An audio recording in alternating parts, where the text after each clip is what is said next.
on Colorado Point of View.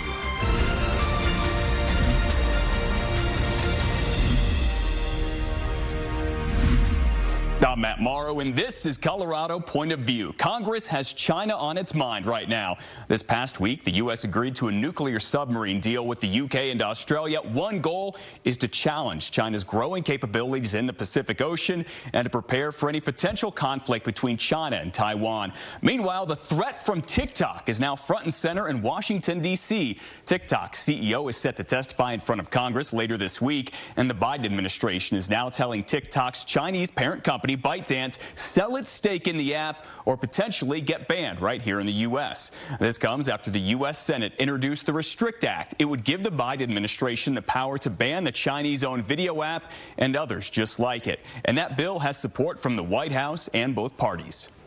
To do something which is necessary, overdue, and critical to get passed as soon as possible. We need a more comprehensive approach to evaluating and mitigating these threats posed by these foreign technologies from these adversarial nations.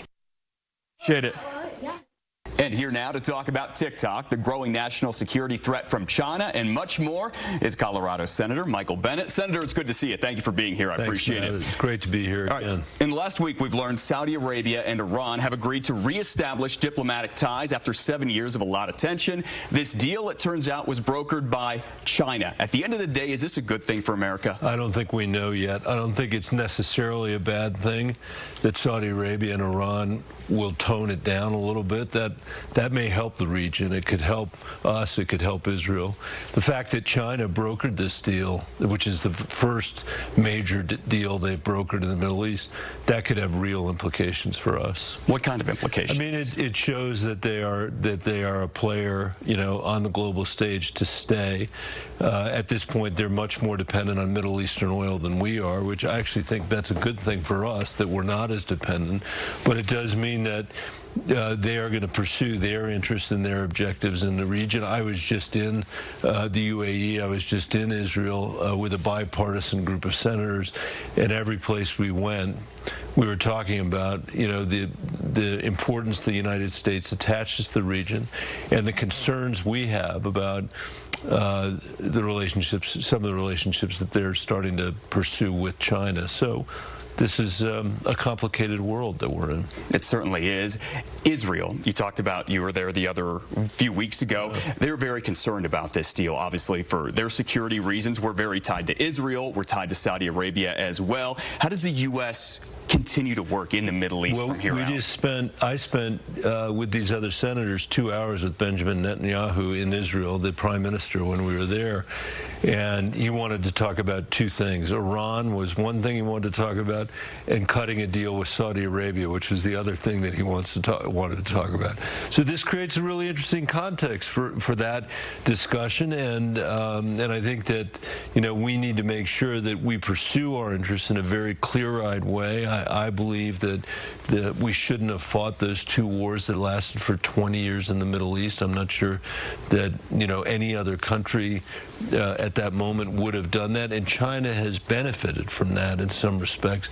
And as we think about our interests in the Middle East, we also need to be aware of the needs to pivot to make sure that, you know, China understands that that nobody has an interest in living in a unipolar world dominated by them. In the last week or so, the Senate Intelligence Committee, which you're a part of, heard from America's top intelligence officials. They say China is the most consequential threat to U.S. national security, more than Russia, more than Iran, more than North Korea. Do you agree with that? Well, that's a good list, first of all. You know, Russia, China, Iran, North Korea, those four, I'd say that would be the list. But if I had to pick one, China is the one that I would pick. Obviously, you know, Russia is a serious problem because of their invasion of Ukraine. On the other hand, it's been, you know, completely inspiring to see the way that the courage, the bravery of the Ukrainian people have inspired people in free countries all over the world to say to their elected representatives like me, do more, do more, do more. And the Chinese are watching the world come together to support freedom and democracy in Ukraine, and I think it's going to make them think 2 or 3 times, with respect to what they might do in Taiwan. So this is a dangerous moment, and I think the thing that's most important for us to do is show up on the world stage the way we have with respect to Ukraine. The U.S. has led this coalition against Putin. Putin never thought that the coalition of democracies would come together the way that it did, that there would be other states saying, let us please enter NATO now. That's what's happened as a result of what he's done and the United States leadership. And I think it's a good reminder that we do better when we work with allies than when we go it alone. On Ukraine, do you think the U.S. should continue to support Ukraine both with humanitarian and military aid, really no matter what the cost is? I think we should continue to support Ukraine with military and non-military aid, because this isn't just an attack on Ukraine.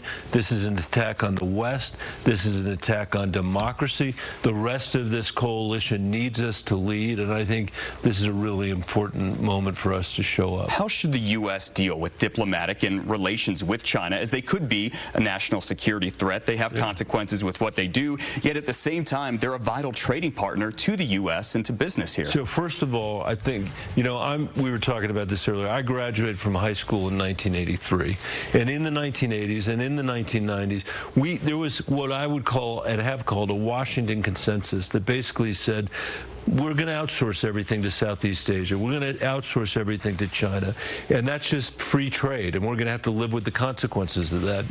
I didn't agree with Donald Trump on very much, but this is one of the things I did agree with him on. He called the question on that economic theory, and he was right, that for decades we didn't serve our interests well, and China pursued a China first policy by all means necessary, licit and illicit, and our economy became collateral damage. Now, I think there's a different kind of consensus emerging that's saying, we've got a bunch of democracies around the world. We have a bunch of capitalist countries around the world. They don't want to be dominated by China. We can create an amazing and awesome coalition of people, to trade with, to establish a different vision for humanity than the one Xi which is totalitarianism, which is his surveillance state, which nobody here would want to endure.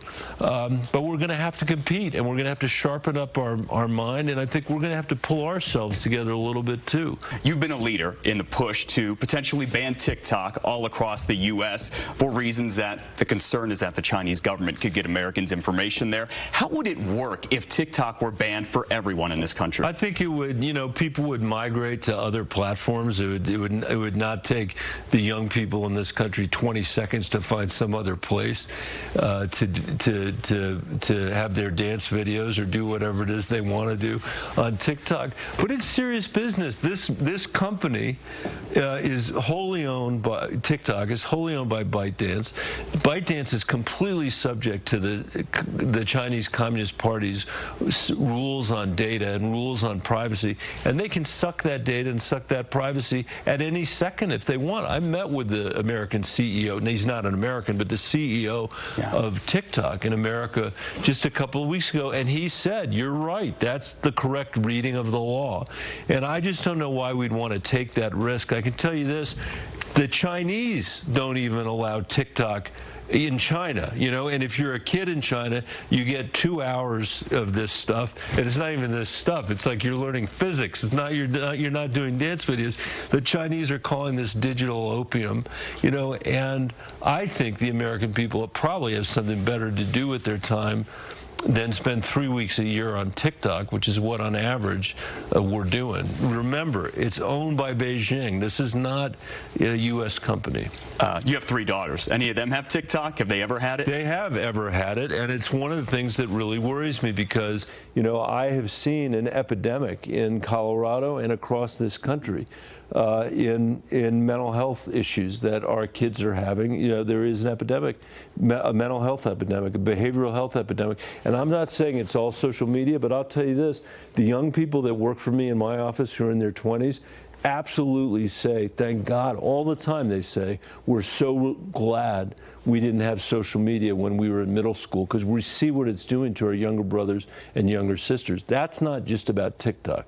That's about our national digital platforms as well, and having a negotiation, and having our kids have a negotiation with the likes of Mark Zuckerberg that says, you know what, we've got something to say about our own privacy. We got something to say about the economics of our identity, and we haven't necessarily agreed that you, Mark Zuckerberg, should be able to mine our identity so you can then run these algorithms against us to pose, to serve advertisements, to sell us stuff. That is a debate we need to have in America, and I think it's a debate that's coming. Finally, never too early to talk about 2024, the race for the White House. Democrats seem to be split on if they want President Biden to run again. Do you think he should? I think he said he is going to run, and he certainly. I was glad that he ran the last time, because I didn't want Donald Trump to have a second term, and he beat Donald Trump. And we've been able to deliver a number of really important bipartisan legislative results as a result of his being there. So I think he'll seek the nomination again. I think he'll get the nomination again. And I think he'll beat Donald Trump again if that's who runs. Colorado Senator Michael Bennet. Senator, thanks for being here. It's good to see you as always. Great seeing you. Thank you.